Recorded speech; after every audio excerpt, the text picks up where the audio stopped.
இந்த உள்ளூராட்சி சபை தேர்தலை மையப்படுத்தித்தான் இந்த பட்டணந்த விவகாரங்களை என்பிபி அரசாங்கம் எடுத்திருக்கின்றது.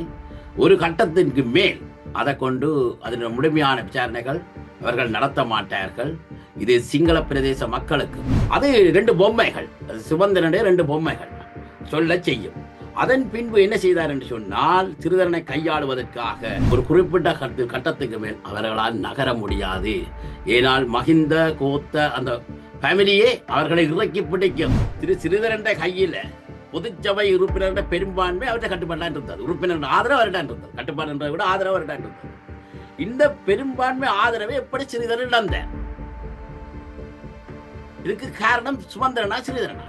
அர்ச்சுனா மாநகர சபையில செல்வி கௌசல்யாவை நிலைநிறுத்தி தாக்கல் செய்திருந்தார். அங்கு நிராகரிக்கப்பட்டிருந்தது. ஆனால் அவர் டாக்டர் அர்ச்சுனா சொல்லியிருக்கிறார், எங்களை ஆதரிக்கிற மக்கள் எல்லோரும் திரு கஜேந்திரகுமாரை ஆதரிக்கும்படி கேட்டிருக்கின்றார். சிங்கள மக்களால், தமிழ் மக்களால் இக்கட்சி மிக மோசமான நிராகரிக்கப்படும். ஏனென்றால் இவர்களுக்கு இதய சுத்தியோட உள்ள ஒரு பயணங்கள் அல்ல, முழுக்க முழுக்க முழுக்க ஆட்சியில் தங்களை தக்க வைப்பதற்கான நகர்வாகவும். வவுனியா நகரிலிருந்து 18 கிலோமீட்டர் தொலைவில் அமைந்திருக்கின்ற 5 ஏக்கர் 9 பரப்பு நிலப்பரப்பை கொண்ட இந்த மாபெரும் காணி விற்பனைக்குள்ளது.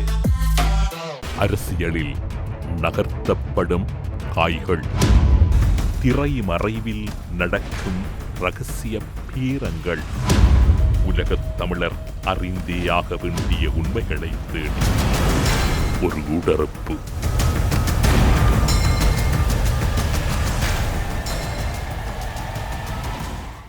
இன்றைய ஊடறுப்பு நிகழ்ச்சியில் எம்மோடு இணைந்திருக்கின்றார் பொருளாதார ஆய்வாளர் பாலா மாஸ்டர் அவர்கள். ஊடறுப்பு நிகழ்ச்சியின் சார்பில் உங்களை வரவேற்பதில் மகிழ்ச்சி. வணக்கம். வணக்கம். இலங்கையின் அரசியலில் பல விடயங்கள் முதன்மை பெற்றிருந்தாலும் இன்றைய நாட்களில் வதைமுகாம், பட்டலந்த வதைமுகாம் தொடர்பில் தான் தென்னிலங்கையில் அதிகளவான குரல்கள் பதிவு செய்யப்படுகின்றன. அரசியலை கடந்து, பல வேறுபாடுகளை கடந்து இந்த விவகாரம் உங்களுடைய பார்வையில் அல்லது உங்களுடைய நோக்கு நிலையில் எப்படி இருக்கின்றது? உண்மையில் இந்த பட்டலந்த வதைமுகாம் இப்போது என்பிபி அரசாங்கம், தேசிய மக்கள் சக்தி இந்த விடயத்தை முன்னிலைப்படுத்தி இருக்கின்றது. உண்மையில் இதைவிட பெரிய பெரிய வதை முகாம்கள் எல்லாம் இலங்கை ஈழத்தமிழர்களை மையமாக வைத்து பெரிய பெரிய வதை முகாம்கள் இலங்கையில் இயங்கியது. அதே போல மிகப்பெரிய ஒரு இனப்படுகொலை ஒன்று முள்ளிவாய்க்காலில் நடந்தேறியது. இந்த இதை எல்லாம் விடுத்து, தமிழர்களுக்கெல்லாம் நடந்த கொடூரங்கள் எல்லாம் விடுத்து, என்பிபி அரசாங்கம் தன்னை நிலைநிறுத்தக்கூடிய வகையில் அரசியல் ரீதியாக தென்பகுதியிலும் ஏனைய பிரதேசத்திலும் தன் கட்சியை நிலைநிறுத்தக்கூடிய வகையில் அந்த பட்டலந்த வதை முகாமை முன்னிலைப்படுத்தி இருக்கின்றது. அதில் அந்த முகாமினுடைய முழுமையான, அதாவது ரணில் விக்ரமசிங்க காலப்பகுதி, அதாவது ஆரம்ப காலப்பகுதியில் இருந்து கிட்டத்தட்ட 20-25 வருடத்துக்கு முற்பட்ட காலப்பகுதியிலிருந்து அந்த வதை முகாம் இயங்கியது. ஒரு காலகட்டத்தில் கூட முக்கியமான பிரதேசம், கொழும்பின் முக்கியமான பிரதேசங்கள் கூட அந்த பட்டலந்த முகாம் இயங்கியது. அந்த பிரதேசத்துக்கு சில காலப்பகுதியில் பொறுப்பாக கூட ரணில் விக்ரமசிங்க இருந்தார். ஆனாலும் கூட இந்த உள்ளூராட்சி சபை தேர்தலை மையப்படுத்தி தான் இந்த பட்டணந்த விவகாரங்களை என்பிபி அரசாங்கம் எடுத்திருக்கின்றது. ஒரு கட்டத்திற்கு மேல் அதை கொண்டு அதன் முழுமையான விசாரணைகள் அவர்கள் நடத்த மாட்டார்கள். இது சிங்கள பிரதேச மக்களுக்கும் தமிழ் மக்களுக்குமான ஏமாற்றமாக இருக்கும். இரண்டாம் எந்த வதை முகாமும் ஒரு கட்டத்துக்கு கொண்டுவருவார்கள். கொண்டு வந்து சில தேர்தலை மையப்படுத்திய விசாரணைகளாகத்தான் இப்போது என்பிபி அரசாங்கம் கடந்த 100 நாட்களாக ஆட்சி பொறுப்படுத்தி 157 சீட், 225 பாராளுமன்ற உறுப்பினர்களை, 157 பாராளுமன்ற உறுப்பினர்களை கொண்ட தேசிய மக்கள் சக்தி அந்த உள்ளூராட்சி தேர்தல்கள் மற்றது மாகாண சபை தேர்தல்கள் இதை மையப்படுத்திய ஒரு அரசியல் செயற்பாடாகத்தான் இது பார்க்கப்படுகின்றது. அதை விடுத்து இந்த 5 வருடம் பின்பு அடுத்த 5 வருடம் தன்னுடைய ஆட்சியை கைப்பற்றுவதற்காக இன்னும் பல விடயங்களை முன்னெடுப்பார்கள். ஆனால் அனைத்தையும் முழுமையாக விசாரிக்க மாட்டார்கள்.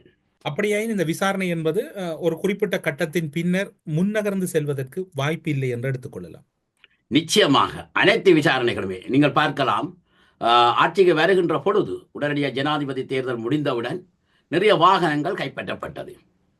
முறைகேடாக அரச பாராளுமன்ற உறுப்பினர்கள், அமைச்சர்கள் அரச உயர் அதிகாரிகள் பயன்படுத்திய அரச வாகனங்கள் என்று கைப்பற்றப்பட்டு பார்வைக்கு வைக்கப்பட்டது. இதே போல உங்களுக்கு நன்கு தெரியும், யாழ்ப்பாணத்தில் வலிகாம பிரதேச யாழ்ப்பாணத்தில் பலாடி பிரதேசத்தில் ஒரு சின்ன ஒரு குறிப்பிட்ட ஒரு பகுதி ஜனாதிபதி தேர்தல் கிட்ட வச்சு விடுவிக்கப்பட்டதாக, ஜனாதிபதி தேர்தல் முடிஞ்ச உடனே விடுவிக்கப்பட்டதாக அறிவிக்கப்பட்டது. அதை பிரவரியப்படுத்தாமல் அது அறிவிக்கப்பட்டதன் விளைவு ஏனைய ஊடகங்களால் அது பிரவரியப்படுத்தப்பட்டது. அதே போல அந்த பொது தேர்தலுக்கிட்ட ஆனரவில் ஒரு இராணுவ காவலரன் பின்னகர்த்தப்பட்டது. அந்த தேர்தல் அதில் ஒரு பேசுபொருளாகி பாராளுமன்ற தேர்தலில் வட மாகாணத்தில் அல்லது கிழக்கு மாகாணத்தில் மக்கள் நினைத்தார்கள் அல்லது இந்த இராணுவத்தை இவர்கள் குறைப்பு செய்ய போகிறார்கள் என்று. நேற்று சிறுநேசன் எம்பி, நான் நினைக்கிறேன் மட்டக்களப்பு பாராளுமன்ற உறுப்பினர் சிறுநேசன் எம்பி பேசுகின்ற பொழுது முல்லைத்தீவு ஏனைய வன்னி பிரதேசத்தில் 2 மக்களுக்கு ஒரு இராணுவ வீரர்கள், யாழ்ப்பாணத்தில் 7 மக்களுக்கு ஒரு இராணுவ வீரர் என்ற அடிப்படையில் குவிக்கப்பட்டிருக்கு. எனவே இந்த அடிப்படையில் மக்கள் நினைத்தார்கள் இந்த இராணுவம் அகற்றப்பட போகின்றது, தமிழ் மக்களிட ஆக்கிரமிக்கப்பட்ட பிரதேசம் விடுவிக்கப்பட போகின்றது நினைத்தார்கள். இந்த அரசு மீது தமிழ் மக்கள் ஒரு சிறிய நம்பிக்கையை கொண்டு யாழ்ப்பாணத்தில் 3 பாராளுமன்ற உறுப்பினர்களை பெற்றுக்கொண்டார்கள். அதே போல் வன்னி கிழக்கு மாகாணத்தை பெற்றுக்கொண்டார்கள். ஆனால் இப்போ 100 நாட்களின் பின்பு இது ஏமாற்றப்பட்டு தமிழ் மக்கள் ஏற்றுக்கொண்டார்கள். அதே போல தான் இந்த பட்டணந்த முகாமும், அதே போல இந்த வாகனங்கள் சோகு விட்டது உங்களுக்கு தெரியும்.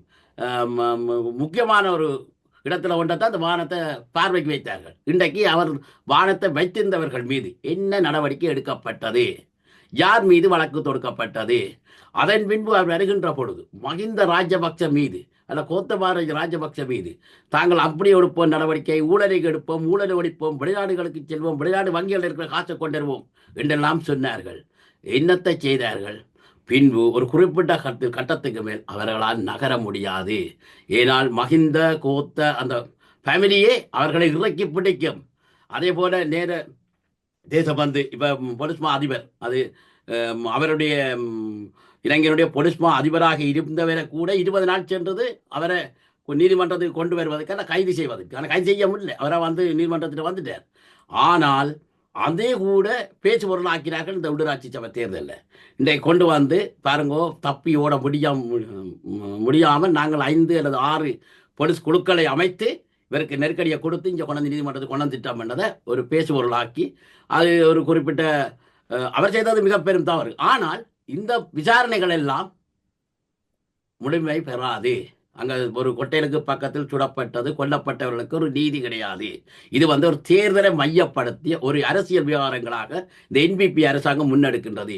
இது மிகப்பெரிய ஒரு அரசியல் ஒரு முன்னகர்வாக பார்க்கப்படுகிறது. அது பின்னாளில் சிங்கள மக்களால், தமிழ் மக்களால் இக்கட்சி மிக மோசமான தயாரிக்கப்படும். ஏனென்றால் இவர்களுக்கு இதய சுத்தியோட உள்ள ஒரு பயணங்கள் அல்ல, முழுக்க ஆட்சியில் தங்களை தக்க வைப்பதற்கான நகர்வாகவும் மக்களை ஏமாற்றுகின்ற ஒரு நகர்வாகவும் இது பார்க்கப்படுகின்றது. ஏனென்றால் வெளிநாடுகளிலிருந்து வெளியில் இருக்கின்ற பொழுது ஆட்சிக்கு வரக்கு முதல் இன்டர்நேஷனல் மானிட்டரிங் ஃபண்டையும் வேர்ல்ட் பேங்கையும் அதே நேரத்தில் வெளிநாட்டு ஒப்பந்தங்களை மிகப்பெரிய அளவு விமர்சித்தவர்கள்.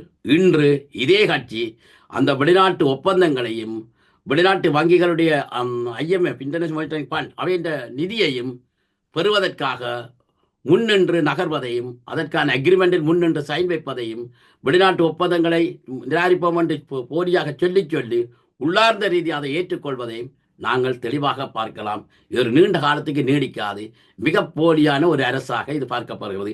அந்த வகையில் தான் இந்த பட்டளந்த வதை முகாம் இது ஒரு தேர்தல் தேர்தல் மைய வதை முகாமாக முன்னகர்த்தப்படுகிறது.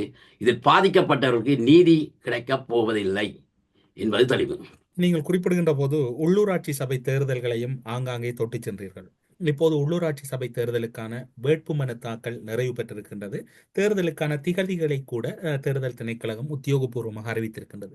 வடக்கு கிழக்கினுடைய இப்போதைய சூழ்நிலையில் தமிழ் தேசியம், சிங்கள தேசியம் இரண்டுக்கும் அப்பாற்பட்ட கருத்துக்கள் என்று பல சிந்தனைகள் அல்லது பல சித்தாந்தங்களோடு பல அரசியல் கட்சிகளும் சுயாதீன குழுக்களும் தேர்தலில் களமிறங்கினார்கள்.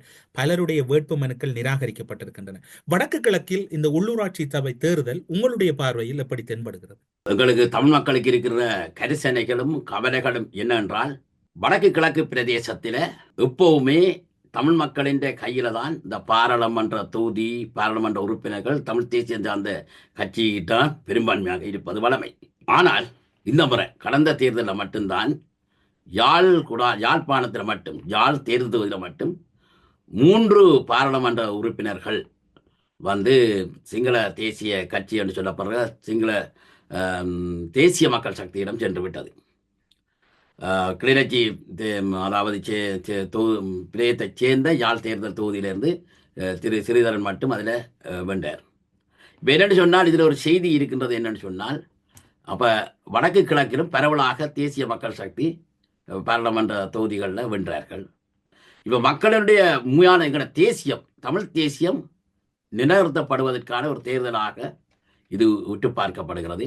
ஆனால் பலருடைய விவாதங்களும் ஊடக ஆய்வுகளும் பல்வேறு சொன்னவர்கள் தமிழ் தேசியத்துக்கு எந்தவித பாதிப்பும் இல்லை, எனவே அது சரியான முறையில் தமிழ் தேசியம் உறுதிப்படுத்தப்பட்டிருக்கிறது என்று அந்த தேர்தல் முடிந்தவன் சொல்லப்பட்டது. அது உண்மைதான். ஆனாலும் இப்போது எங்களுக்கு இருக்கிற பிரச்சனை என்றால் இந்த உள்ளூராட்சி சபை தேர்தலில் வடக்கு கிழக்கில் இருக்கின்ற இந்த மாநகர சபைகள், அதே போல நகர சபைகள், பிரதேச சபைகள் முழுவதும் எங்கள் தமிழ் தேசியத்தின் கட்சிகள், தமிழ் தேசியத்தை நேசித்து செயற்படுகிற கட்சிகளின் கையில் அது வந்து சேர வேண்டும். எனவே இந்த தேர்தல் ஒரு முக்கியமான தேர்தலாக பார்க்கப்படுகின்றது. சிங்கள தேசிய கட்சிகள் முற்றாக நிராகரிக்கப்பட வேண்டிய ஒரு தேர்தலாக, மக்கள் முன்னகர்த்த வேண்டிய ஒரு தேர்தலாக இது பார்க்கப்படுகின்றது. இந்த தமிழரசு கட்சி வடக்கு கிழக்கில் மிக பழமை வாய்ந்த ஒரு முக்கியத்துவமான ஒரு கட்சியாக இருக்கின்றது. இந்த தமிழரசு கட்சி வந்து 2009க்கு முற்பட்ட காலப்பகுதியில் தமிழீழ விடுதலை புலிகள் தமிழர் தேசிய தலைவர் பிரபாகரன் அவர்கள் என்ன செய்தார் என்று சொன்னால், தமிழ் தேசிய பரப்பில் இருக்கிற கட்சிகளை ஒருங்கிணைச்சு தமிழ் தேசிய கூட்டமைப்பை உருவாக்கி விட்டார். அந்த தமிழ் தேசிய கூட்டமைப்பில் வந்து அதில் வந்து அந்த நேரத்தில் கடைசி 2009 வரை இருந்தது என்று சொன்னால், ஒன்று EPRLF, மற்றது ஸ்டெல்லோ, மற்றது தமிழரசு கட்சி, அகில இந்திய தமிழ் காங்கிரஸ், இப்படியான கட்சிகள் இருந்தது. பிளட் வந்து 2009க்கு பிறகு திரு சம்பந்தம் தான் குழு கொண்டு வந்தவர். 2009 முதல் அவர்கள் இருக்கவில்லை.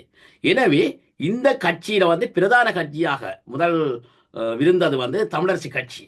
இந்த தமிழரசு கட்சி 2009க்கு பிற்பாடு பின்பக்க கதவால், அதை நான் முக்கியமாக சொல்கிறேன். நீங்கள் அந்த கேள்வியை யாழ்ப்பாணத்தில் அல்லது கிழக்கு மாகாணத்தில் இந்த தேர்தலில் மாநகர சபையில் என்ன நடக்கப் போகுது, பிரதேச சபையில் என்ன நடக்கப் போகுது என்பது இந்த கட்சியினுடைய தலைவருடைய சுயநலம் எவ்வளவு தமிழ் தேசியத்தை பாதிக்குது என்ற கதை நான் இந்த டைம் எடுத்துக்கொள்கிறேன் இந்த விடயத்துக்காக. அதில் வந்து திரு சுமந்திரன் அவர்கள் 2009ஆம் ஆண்டு பின்பக்கத்தால் மிகப்பெரிய எல்லாரும் சொல்வார், பின்பக்க கதவால் கொண்டு வந்து தேசிய பட்டியலுடாக பாராளுமன்ற உறுப்பினர் உயர்த்தப்பட்டவர் திரு சுமந்திரன். அவர் கொழும்பிலான் இருந்தவர். யுத்தகால பகுதியில் வடக்கு கிழக்கில் இருக்கிற வலிகளையோ அல்லது அதில் உள்ள பாதிப்புகளை உணராதவர். தமிழீழ விடுதலை போராட்டத்தின் தேசிய விடுதலை போராட்டத்தை ஏற்றுக்கொள்ளாதவர்.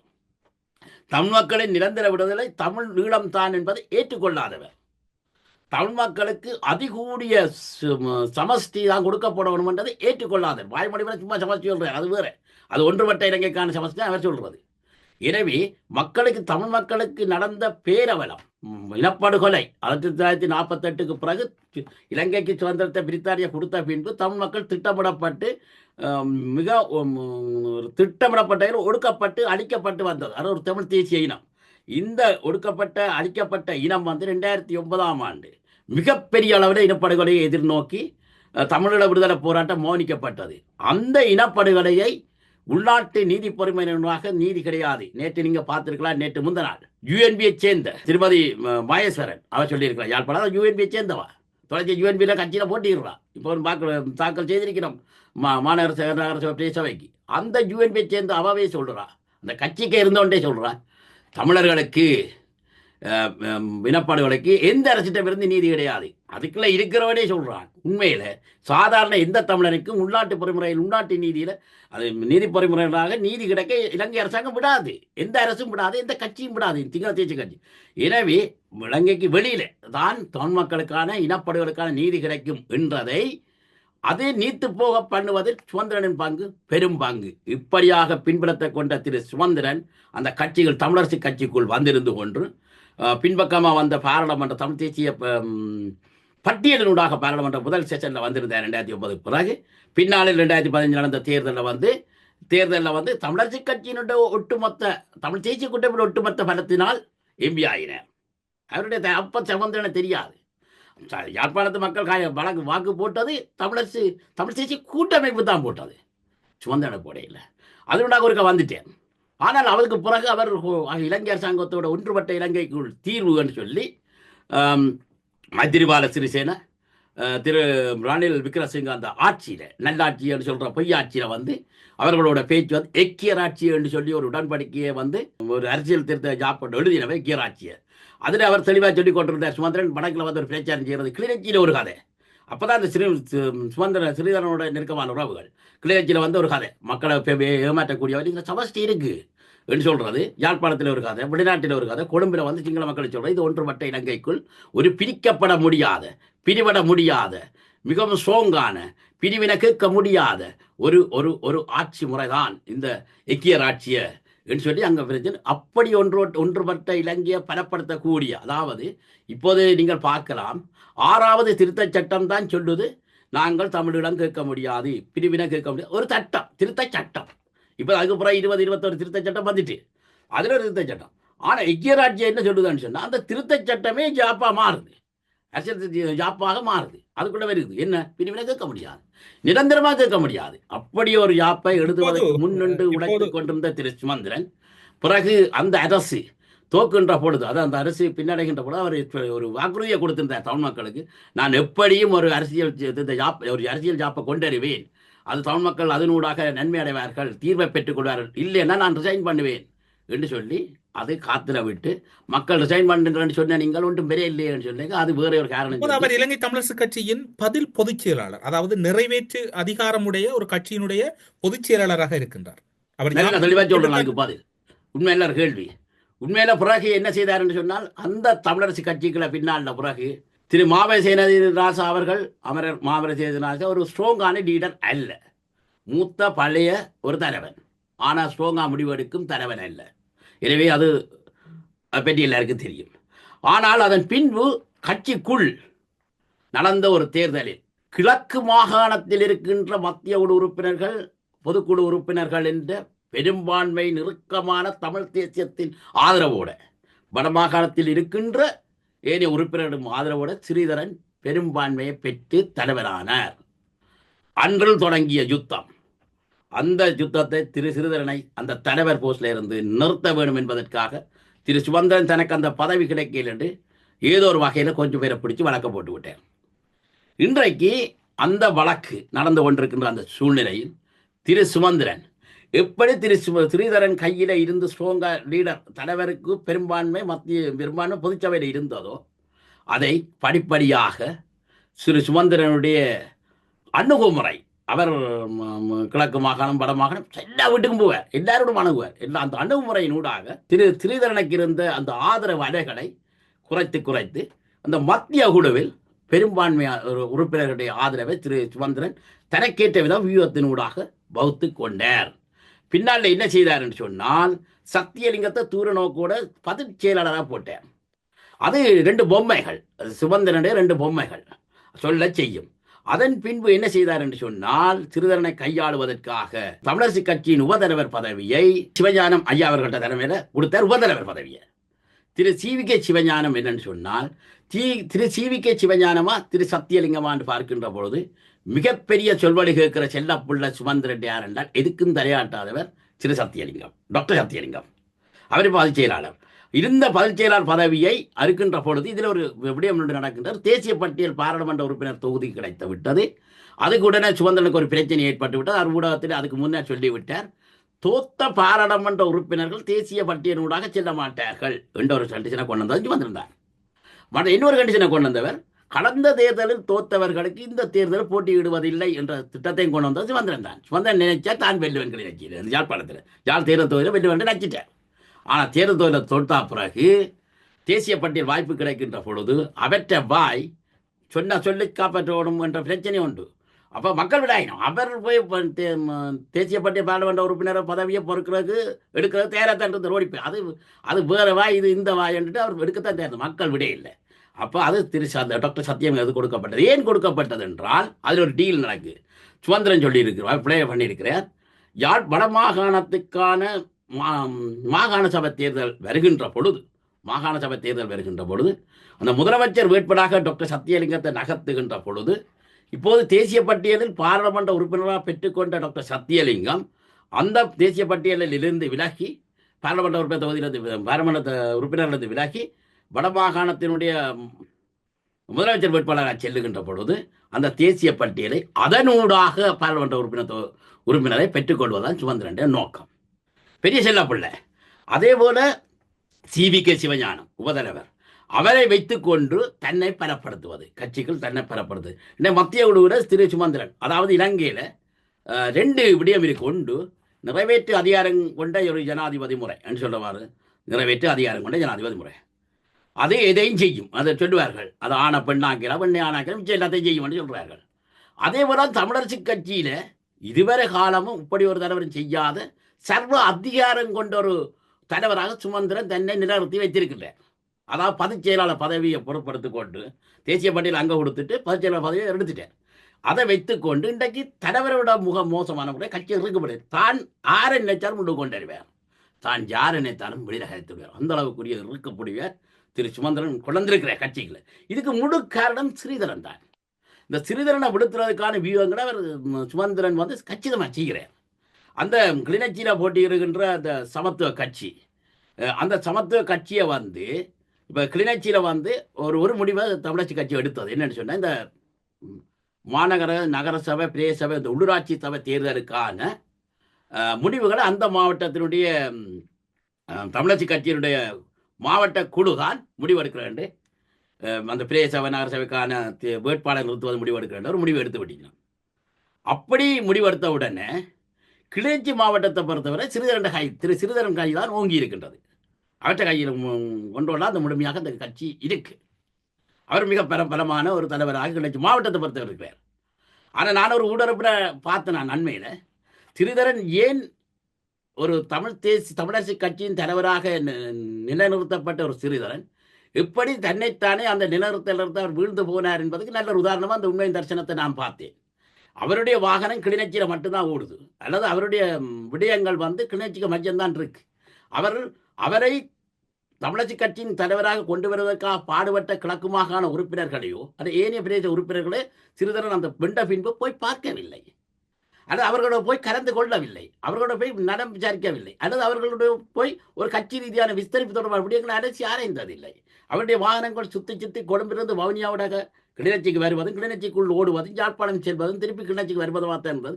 இந்த வாகனம் இருக்க கிளிநொச்சிக்கும் கிழக்கு மாகாணமும் மன்னாரும் முல்லைத்தீவுக்கும் போய் வந்தாலே பதவி இல்லாத நிலையில் அவர் எந்த அடிப்படையில் சகல மாவட்டங்களுக்கும் செல்வது அல்லது கட்சி தொண்டர்களை சந்திப்பது, எந்த அடிப்படையில் அவர் அங்கு அந்த சந்திப்புகளை மேற்கொள்ளலாம் என்று நீங்கள் கருதுகிறீர்கள்?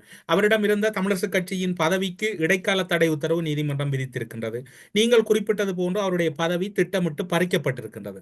அவர் எந்த அடிப்படையில் மாவட்ட வாரியாக தனக்கு ஆதரவானவர்கள் அல்லது தமிழ் தேசியம் சார்ந்தவர்களை சந்திப்பது, என்ன உத்தரவாதங்களை வழங்குவது, ஆக குறைந்தது அவர் என்ன எப்படியான பணிகளை அந்த பகுதியில் எடுக்கலாம் என்று நீங்கள் நினைக்கிறீர்கள்? மிக சிறப்பான கேள்வி. என்னென்னு சொன்னால், திரு சுமந்திரனை பாருங்க. சுமந்திரன் இப்போ இந்த தமிழரசு கட்சியின் தேர்தல் போட்டியிலிருந்து தலைவர் பதவியிலிருந்து தோற்கடிக்கப்பட்டார். ஆனால் அதுக்கு பிறகு சுமந்திரன் என்ன தேவர், எத்தனை நேரம் சாணக்கியன் போனவர், எத்தனை நேரம் சார்ஜ் போய் மன்னாரில் போய் பார்த்தவர், எத்தனை நேரம் முல்லைத்தீவுக்கு போனவர், எத்தனை ரவிகரனை போய் எத்தனை நேரம் பார்த்தவர், வேண்டிய கட்சி தொண்டர்கள் எத்தனை நேரம் போய் பார்த்தவர், யாழ்ப்பாணத்துக்கு அடிக்கடி போனவர், அப்போ திருவண்ணாமலைக்கு போனவர். இப்படி சுமந்திரனால ஒரு பதவி இல்லாத தோத்தர் தலைவரால போகக்கூடிய இருந்த நீதிமன்றத்தில் தடை இருந்தாலும், ஏன் வென்ற தலைவரால நீதிமன்ற தடை இருந்தாலும் அவருடைய கட்டுப்பாட்டில், ஆனால் சுமந்திரன் செல்லுகின்ற போது அவருடைய உள்ளுணர்வு மாவை சேனாதிராஜாவாக இருக்கலாம், சத்தியலிங்கமாக இருக்கலாம், எல்லோரும் அவருடைய கட்டுப்பாட்டில் இருந்தார்கள். என்னன்னு சொன்னால், சிறிதரன் கையில பொதுச்சபை உறுப்பினர் பெரும்பான்மை அவர்கிட்ட கட்டுப்பாடு இருந்தது, உறுப்பினர் ஆதரவு அவர்கிட்ட இருந்தது, கட்டுப்பாடு என்றதை விட ஆதரவு அவர்கிட்ட இருந்தது. இந்த பெரும்பான்மை ஆதரவை எப்படி சிறிதரன் இழந்தார்? இதுக்கு காரணம் சுமந்திரனா சிறிதரனா? வடிவதை ஆராயுங்கள். சிறிதரன் தான். பெரும்பான்மை மத்திய ஊடகம் விடுங்கோ, மத்திய ஊடகமில் தன்னுடைய பெரும்பான்மை வளர்த்து கொண்டார் சுமந்திரன். பொதுச்சபையில் ஒரு தேர்தல் வருகின்ற பொழுது, கட்சி தேர்தல் என்று வருகின்ற பொழுது பொதுச்சபையில் தான் பெரிய பெரும்பான்மை உறுப்பினர்கள் இருக்கிறார், கணிசமான உறுப்பினர். இந்த பொதுச்சபையில் பெரும்பான்மை உறுப்பினரை கொண்டிருந்தது யார்? திரு சிறிதரன். இன்னொன்று, பொதுச்சபையில் பெரும்பான்மை உறுப்பினர் கொண்டிருந்த சிறிதரன் இன்றைக்கு கட்சியில் எந்த விஷயத்தையும் செய்ய முடியாத ஒரு ஆளாக லொக் பண்ணப்பட்டிருக்கின்றார். இன்றைக்கு சுமந்திரன் செய்திருக்கிற அடுத்த விளையாட்டை பாருங்க. சமத்துவ கட்சி என்று கிளிநொச்சியில் இருக்கிற அந்த சமத்துவ கட்சி திரு சந்திரகுமார், அந்த கட்சி கிளிநொச்சியில் இருக்கு. அது இபிடிபி பின்புலமாக கொண்டு பின்பு இபிடிபியிலிருந்து விலகி சமத்துவ கட்சியாக இயங்குது. அது கிளிநொச்சியில் வந்து இந்த ஸ்ரீதரனுடைய கை தமிழரசு கட்சியில் ஓங்கி இருக்கிறதால தமிழரசு கட்சி என்று பார்க்காமல் ஸ்ரீதரனை விழுத்தோணும் என்ற நோக்கத்தோட தமிழ் தேசிய பரப்பில் இருக்கிற ஒரு தமிழ் தேசிய கட்சியான தமிழரசு கட்சி நிலநிறுத்தப்பட வேணும் என்ற ஒரு நோக்கம் இல்லாமல் ஸ்ரீதரன் என்ற ஒரு தனிநபரை விழுத்தி தன்னுடைய ஆதிக்கத்தை கிளிநொச்சியில் நிலநிறுத்த வேண்டும் என்றதுக்காக திரு சுமந்திரன் என்ன என்றால் அந்த சமத்துவ கட்சியினுடைய வந்து ஒரு ஊடகங்களூடாக பல்வேறு செய்திகள் வேறு வேறு பக்கத்தால் வருகின்றது. ஜனநாயக தமிழ் தேசிய கூட்டமைப்பு என்று சொல்லப்படுற முந்தைய சங்க சின்னத்தில் போட்டியிட்ட அந்த 5 கட்சிகள் உண்டு. அந்த கூட்டமைப்போட திரு சந்திரகுமாருடைய அந்த சமத்துவ கட்சி, இந்த சந்திரகுமார் சமத்துவ கட்சியை கொண்டு இணைக்கின்ற ஒரு பணியை திரு சுமந்திரன் மரமுகாம் வேலை செய்ததாக சொல்லப்படுகிறது. அதாவது சித்தார்த்தன் கஜதீபன் யாழ்ப்பாணத்தில் அவருடைய வீட்டில் திரு சித்தார்த்தன் அவர்களையும் இணைத்து சமத்துவ கட்சியை உள்ளு கொண்டு வரணும் என்ற பேச்சுவார்த்தை பேசப்பட்டதாகவும், அது ஏன் பேசப்பட்டது என்று சொன்னால் ஜனநாயக தமிழ் தேசிய கூட்டமைப்புகள் அந்த சமத்துவ கட்சியை சந்திரமற்ற கட்சியை இணைத்து விட்டால் அவர்கள் கிளிநொச்சியில் போட்டியிடுகின்ற பொழுது அவர்களுக்கு கணிசமான அந்த 5 கட்சிகள் என்று சொல்லப்படுகிற புலாட், இபிஎல்எஃப், டெலோ, மற்ற ஜனநாயக போராளி கட்சி, சந்திரகுமார் இவர்கள் அவர் பலமாக இறங்குகின்ற பொழுது சமத்துவ கட்சி சந்திரகுமாருக்கு கணிசமான பிரதேச சபை உறுப்பினர்கள் கிடைப்பார்கள். எனவே அவர்கள் அந்த பிரதேச சபையில் ஆட்சி அமைக்கின்ற பொழுது சிறிதரண்ட செல்வாக்க விடுத்தக்கூடிய வகையில் இவர் ஒரு சட்டவாளர், நுணுக்கவாளர், இவருக்கு ஒரு சட்டத்தின் பிடியிலிருந்து தன்னை பாதுகாக்கக்கூடிய வகையில் இவருக்கு நகர்த்த தெரியும். ஒரு சுயேட்சை குழு ஒன்றை கிளிநொச்சியில் இறக்கி என்று சொல்லப்படுகிறது. கிளைக்குழு உருவாக்கப்பட்டு அந்த சுயேட்சை குழு வெல்லுகின்ற பொழுது அதையும் இதையும் இணைச்சி பிரதேச சபைகளை கிளிநொச்சி பிரதேச சபைகளை கைப்பற்றி பின்னர் சிறிதரண்ட செல்வாக்க படிப்படியாக விழுத்தி இந்த கிளிநொச்சி பிரதேசத்தினுடைய தமிழரசு கட்சி தன்னுடைய கொண்டோலில் கொண்டு வரக்கூடிய சுயநல அரசியல் இந்த சுமந்திரன் செல்வதால என்னென்னு தமிழ் தேசிய கட்சி யாழ்ப்பாணத்தில் வெல்ல முடியும்? இந்த சுயநல அரசியல் என்னென்று வெல்ல முடியும்? ஒவ்வொருத்தர் தன்னை தலைவனாக்குவதற்கும் ஒருதன் தண்ட கட்சிக்கு தண்ட நலனுக்காக கட்சியை தண்ட கட்டுப்பாட்டுக்குள் கொண்டு வருவதற்கும் அந்த அரசியல் நகர் தான் நடக்கின்றது. இன்றைக்கு நீங்கள் யாழ்ப்பாணம் தேர்தல் உள்ளூராட்சி சபை தேர்தல் தொகுதியை பார்க்கின்ற பொழுது யாழ்ப்பாணத்தில் இந்த 17 பிரதேச சபைகளுக்கு மாநகர சபை நகர சபைகளுக்கு பார்க்கின்ற பொழுது இன்றைக்கு நிறைய கட்சி போட்டியிட்டது, நிறைய சுயேட்சை குழுக்கள் போட்டியிட்டது. ஆனால் கடந்த 16ஆம் தேதியோ 15ஆம் தேதியோ ஒரு சுற்றுருவம் என்று வந்ததாகவும் அந்த சுற்றுருவத்தில் வந்து இந்த பர்த் சர்டிஃபிகேட் இளைஞர்கள்ட்ட பர்த் சர்டிஃபிகேட் உறுதிப்படுத்தப்பட்டு இந்த ஒரிஜினல் கொடுக்கப்பட வேண்டும் என்பதாலும் என்று சுற்றுவம் வந்தால் அதை கன பேர் அந்த சங்க சின்னத்தில் இருக்க பெரிய பெரிய கட்சியின் தலைவர் என்று சொல்லப்படுற புலட் தலைவர், மற்றது டெரோவினுடைய தலைவர், சிபிஎல் தலைவர் என்று சொல்லப்படுற அந்த கட்சிகளின் வேட்புமனுக்கள் வந்து யாழ்ப்பாணத்தில் மாநகர சபையில் தயாரிக்கப்பட்டிருக்கு. அவைன்ற கணிசமான இடங்களில் யாழ்ப்பாணத்தில் கணிசமான சபைகள் அவை தயாரிக்கப்பட்டிருக்கு. சங்க சின்னத்தின் அந்த ஜனநாயக தமிழ் தேசிய கூட்டமைப்பினுடைய கட்சியினுடைய நிறைய விடயங்கள் நிராகரிக்கப்பட்டிருக்கு. அப்புறம் ஜாழ் மாநகர சபையை பொறுத்தவரையில் வந்து 3 கட்சிகள் தான். ஒன்று ஒரு இலங்கை தமிழரசு கட்சி 17 இடங்களிலும் அவைன்ற 17 பிரதேச சபையிலும் அந்த நகரசபை மாநகர சபையிலே அக்செப்ட் பண்ணப்பட்டிருக்கு. அப்போ ஒரு பலமான போட்டி ஒன்று இருக்கு. இந்த மக்களால் நிராகரிக்கப்பட்ட இபிடிபி கட்சி அதுவும் 17 சபைகளிலும் அவைன்ற அக்செப்ட் பண்ணப்பட்டிருக்கு. அடுத்தது 3 பாராளுமன்ற தொகுதிகள் யாழ்ப்பாணத்தில் கொண்டிருக்கின்ற என்பிபி தேசிய மக்கள் சக்தி அவையும் 17 சபையில் ஏற்கப்பட்டிருக்கு. இப்போ பிரச்சனை என்னென்றால் இது கணக்க கட்சிகள், அதாவது அர்ஜுனா மாநகர சபையில் செல்வி கௌசல்யாவை நிலைநிறுத்தி தாக்கல் செய்திருந்தார், அங்கு நிராகரிக்கப்பட்டிருந்தது. ஆனால் அவர் டாக்டர் அர்ஜுனா சொல்லியிருக்கிறார், என்னுடைய எங்களை ஆதரிக்கிற மக்கள் எல்லோரும் திரு கஜேந்திரகுமாரை ஆதரிக்கும்படி கேட்டிருக்கின்றார்கள். அதே போல யாழ் மாநகர சபையில் உதாரணம் மாநகர சபை எடுக்கின்ற பொழுது மான் சின்னத்தில், அதாவது தமிழ் மக்கள் கூட்டணி பலமாக இருக்கின்ற முதல் மேஜராக இருந்த திரு மணிவண்ணன் தலைமையிலான அந்த தமிழ் மக்கள் கூட்டணியினையும் நிராகரிக்கப்பட்டிருக்கிறது. ஒரு பலமான போட்டி அங்கே இல்லை. அப்போ அங்கே சங்க சின்னம் நிராகரிக்கப்பட்டிருக்கிறது, மற்றது சுயேட்சை குழு 2 நிராகரிக்கப்பட்டிருக்கிற டாக்டர் அர்ஜுனா நிராகரிக்கப்பட்டிருக்கின்றது, மற்றது ஒரு சங்க சின்னம் நிராகரிக்கப்பட்டிருக்கு, தமிழ் மக்கள் கூட்டணி நிராகரிக்கப்பட்டிருக்கு. எனவே தமிழரசு கட்சிக்கும் ஏனைய 2 கட்சிகளுக்கு இடையெல்லாம் அவங்க போட்டி இருக்கு. அப்படி ஏனைய சபைகள் எல்லாம் இது ஒரு சந்தர்ப்பம் ஒன்று உருவாகிட்டு, மேலும் மக்கள் விரும்பியோ விரும்பாமலோ தமிழ் தேசியத்தை நேசிக்கிற கட்சிகளை தான் ஆதரிக்க வேணும், என்ன விதப்பட்டும். அதில் உங்களுக்கு ஒரு நிம்மதியை தருகிறது என்னன்னு சொன்னால், ஒரே ஒரு பிரதேச சபையில் நான் நிராகரிக்கப்பட்ட 1-2 தமிழ் தேசிய மக்கள் முன்னணி திரு கஜேந்திரகுமார் தலைமையில், அதில் தமிழரசு கட்சியில் ஒரு முக்கிய தூணாக கொழும்பு தமிழரசு கட்சியின் தலைவராக இருந்த தமிழரசு கட்சி முக்கியமான எங்கள் தமிழ் தேசியத்துக்காக நீண்ட காலம் உழைத்த நீண்ட வழக்குகளை மக்களுக்காக செய்த திரு தவராஜா, சட்டவாளர் தவராஜா தலைமை, அதில் தமிழரசு கட்சியில் திட்டமிடப்பட்டு ஒதுக்கி வெளியில் நிராகரிக்கப்பட்டு தள்ளி வெளியில் அனுப்பினார் சுமந்திரன். அந்த திரு தவராஜா ஒரு மூத்த உறுப்பினர், அவர் ஒரு கட்சியை என்னாக தமிழரசு கட்சியை உருவாக்கி இருக்கின்றார். அந்த கட்சி திரு கஜேந்திரகுமார் இப்போது பேச்சுவார்த்தை செய்து, உங்களுக்கு தெரியும் திரு சிவாஜிலிங்கம் அவர்கள் தலைமையிலான ஸ்ரீகாந்தா திரு சிவாஜிலிங்கம் தலைமையிலான கட்சியையும், அதே போல திரு தவராஜா தலைமையிலான கட்சியையும், அதே தேசிய பசுமை இயக்கம் அதாவது திரு ஐங்கரநேசன் தலைமையிலான கட்சியையும், தென்மாஞ்சியில் திரு அருந்தோபாலன் அவர் தமிழ் மக்கள் கூட்டணியில் பயணித்தவர், அவரையும் இணைத்து 5 கட்சிகள் ஒன்று கூட்ட உருவாக்கி இருக்கின்றார் தமிழ் தேசிய மக்கள் முன்னணி. திரு கஜேந்திரகுமார் அது சைக்கிள் சின்னத்தில் போட்டியிடுகின்றது. அகில இலங்கை தமிழ் காங்கிரஸ் தமிழ் தேசிய மக்கள் முன்னணி அந்த போட்டியிடுகின்றது. எனவே அவர்கள் கொள்கை வழியில் இன்றைக்கும் இறுக்கமாக இருக்கின்றார்கள், அவர்களோடு இணைந்திருக்கின்றார்கள். இருந்தவர்களும் ஒரு கொள்கை வழியில் இறுக்கமானவர்கள் தான். எனவே அந்த வகையில் வடமாகாணத்தில் கணிசமான தொகுதியில் தமிழ் தேசிய மக்கள் முன்னணி இருக்கிறதால இன்றைக்கு தமிழரசு கட்சி உண்மையில் வெல்லப்பட வேண்டிய கட்சி, தமிழ் தேசிய மக்கள் முன்னணியும் வெல்லப்பட வேண்டிய கட்சி. தமிழ் தேசிய மக்கள் முன்னணியும் தமிழரசு கட்சி இணைஞ்சிருந்தால் மிக பெரும் பலம்.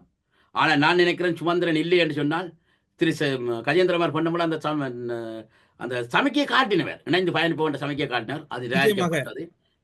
இன்றைக்கு தமிழ் மக்கள் டாக்டர் அர்ஜுனா சொல்லின மாதிரி தமிழ் மக்கள் எல்லாம் தமிழ் தேசிய மக்கள் முன்னணியை நோக்கித்தான் போக வேணும். ஆனாலும் நிறைய சூழ்ச்சிகள் தந்திரோபாயங்களை சுமந்திரன் செய்து தமிழரசு கட்சியினுடைய வட மாகாணத்தில் வெல்வதற்கான வாய்ப்புகளை உருவாக்குவார். அது கூடுதலாக அவருடைய சூழ்ச்சியின் வீடாக சில நேரம் தொடர்ந்தும் சிறிதரனை திட்டமிட்டு முழுமையாக வெளியில் கொண்டு வருவதற்கு ஒரு ஆதிக்கம் பெறும் என்ற ஒரு வாய்ப்புகளை திரு சுமந்திரன் இந்த தேர்தல் ஊடாக பெற்றுக்கொள்ளக்கூடிய வாய்ப்புகள் இருக்கு. எது என்னவாக இருந்தாலும் நாங்கள் சொல்லக்கூடிய ஒன்று, தமிழ் மக்களாகிய நாங்கள் சொல்லக்கூடிய ஒன்று, தமிழ் தேசிய பரப்பில் இருக்கின்ற கொள்கை மாறாமல் உறுதியாக இருக்கின்ற இந்த கட்சிகளின் பேரில் தான் வடக்கு கிழக்கின்ற உள்ளூராட்சி சபைகள் பெற வேண்டும். கிழக்கு மாகாணத்தை பொறுத்தவரை பாராட்டத்தக்க வேண்டிய விடயம், கிழக்கு மாகாண செய்திகளை பார்க்கின்ற பொழுது மட்டக்களப்பில் ஸ்ட்ராங்காக இருக்கணும். அங்கே ஒரு தடவை மட்டும் பண்ணல, தமிழ் தேசியம் இறுக்கமாக இருக்கு. அதில் தமிழக சுமந்திரன் ஆதிக்கம் நான் நினைக்கல, அங்கே கொஞ்சம் கஷ்டம். அவர்கள் செட்டான தமிழ்நாடு அவருடைய தேசிய பற்று கொள்கையில் இருக்கிறார்கள். மட்டக்களப்பில் அந்த பிரதேசம் கிழக்கு மாகாணம் எல்லாம் அவர்கள் வழி பார்த்து கொண்டிருக்கிற திருவோணமலை அம்பாறை எல்லாம் கொஞ்சம் இறுக்கமான கட்டுப்பாடு இருக்கு. அது உங்களுக்கு நிம்மதியை தெரியுது. அந்த சபைகள் தமிழரசு கட்சி கையில் வரும். ஆனால் அந்த திரு சுமந்திரனுடைய ஆதிக்கம் இல்லாமல் போறதுக்கும் சுதந்திரனை அடிச்சு ஒடிச்சு ஒரு கட்டுக்களை வச்சிருக்கக்கூடிய ஒரு தேசமாக அந்த தேசம் இருக்கின்றது. எனவே கட்சிகள் நிறைய உள்ளூராட்சி சபை தேர்தலுக்கு பிறகு நிறைய சீர்திருத்தம் செய்யப்பட வேண்டும். எனவே அந்த வகையில் தமிழ் மக்கள் உண்மையிலே முழுமையாக வடகிழக்கு சபைகள் முழுவதும் தமிழ் தேசியத்தை நேசிக்கிற கட்சிகளின் கையில் செல்றதை உறுதிப்படுத்திக் கொள்ள வேண்டும். உங்களோட ஊடகம் சொல்லுகிறது என்னென்னு சொன்னால், கன கட்சிகள் அதாவது என்பிபி சாதாரணமாக இல்லை, அவர்கள் கட்டும் வியூகங்கள் வகிக்கிறார்கள். ஜேவிபி பின்னணியில் வந்தவர்கள் அவர் கிராம மட்டம், பிரதேச மட்டம், மாவட்ட மட்டம் உறுப்பினர்களை சேர்த்து வச்சிருக்கிறார்கள். நிச்சயமாக ஊடரப்பு நிகழ்ச்சியில் இணைந்து கொண்டு பல்வேறுபட்ட விடயங்கள், உள்ளூராட்சி சபை தேர்தல், தமிழ் தேசிய அரசியல் என்று முக்கிய விடயங்களை ஊடரப்பு நிகழ்ச்சியின் வாயிலாக பகிர்ந்து கொண்டமைக்கு சிறப்பு நன்றிகளோடு ஊடரப்பு நிகழ்ச்சியின் சார்பில் உங்களிடமிருந்து விடைபெற்றுக் கொள்கிறோம். நன்றி, வணக்கம். நன்றி. அரசியலில் நகர்த்தப்படும் காய்கள், திரைமறைவில் நடக்கும் ரகசிய பீரங்கள், உலகத் தமிழர் அறிந்தேயாக வேண்டிய உண்மைகளை தேடி ஒரு ஊடரப்பு.